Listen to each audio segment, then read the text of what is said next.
పేదవాడి పక్షాన నిలబడతాం, ప్రజా గొంతుకై నినదిస్తాం.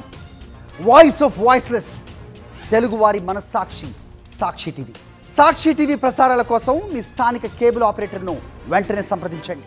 మాస్ మహారాజ్ రవితేజ మాస్ జాతర సినిమాతో రాబోతున్నాడు. భాను భోగవరపు డైరెక్ట్ చేసిన ఈ సినిమాను సితారా నాగవంశి నిర్మించారు. సినిమాలో రవితేజ సరసన శ్రీలీల హీరోయిన్ గా నటించింది.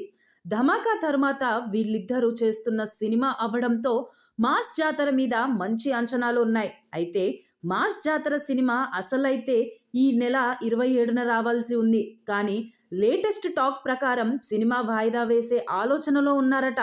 రవితేజ ఎనర్జీ ఓకే, కానీ సినిమా రిలీజ్కు ఇంకా 12 రోజులు మాత్రమే ఉన్నా ఇంకా పోస్ట్ ప్రొడక్షన్ వర్క్ పూర్తి కాలేదట.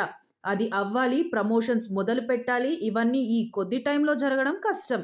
అందుకే సినిమా వాయిదా వేయాలని అనుకుంటున్నారట.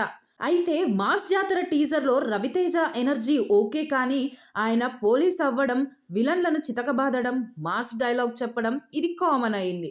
ఇలాంటి డైలాగ్స్కి పడిపోయే రోజులు ఎప్పుడో పోయాయి. మాస్ జాతరకు అంత బజ్ కూడా లేదు. పోనీ రిలీజ్ 12 రోజులు మాత్రమే కదా అని ప్రమోషన్స్ మొదలు పెట్టారా అంటే అది లేదు. అందుకే మాస్ జాతర వాయిదా వేయడమే కరెక్ట్ అనుకుంటున్నారట మేకర్స్. ఇదిలా ఉంటే రీసెంట్గా కింగ్డమ్తో షాక్ తిన్న నాగవంశి వార్ 2 విషయంలో కూడా టెన్షన్గానే కనిపిస్తున్నాడు. వార్ 2 సినిమా హిందీ కన్నా తెలుగులో ఎక్కువ వసూళ్లు తెస్తుందని అనుకోగా అతని అంచనాలు తారుమారయ్యాయి. ఈ టైంలో మాస్ జాతర రిలీజ్ కష్టమేనని రిలీజ్ పోస్ట్ పోన్ ఏర్పాట్లు చేస్తున్నారట. త్వరలోనే అఫీషియల్ అనౌన్స్మెంట్ వస్తుందని తెలుస్తోంది. మాస్ జాతర ఆగస్టు 27 నుంచి వాయిదా పడితే మాత్రం సెప్టెంబర్ నెల మొత్తం వరుస సినిమాలు ఉన్నాయి కాబట్టి కష్టమే. ఇక సినిమా అక్టోబర్ సెకండ్ హాఫ్ లేదా నవంబర్లో రిలీజ్ ప్లాన్ చేయాలి. మరి కొత్త రిలీజ్ డేట్ ఎప్పుడు అనుకుంటున్నారో కానీ రవితేజ ఫ్యాన్స్కి మాత్రం ఇది పెద్ద షాక్ అని చెప్పొచ్చు. ధమాకా తరువాత రవితేజ హిట్ కోసం చూస్తున్నాడు.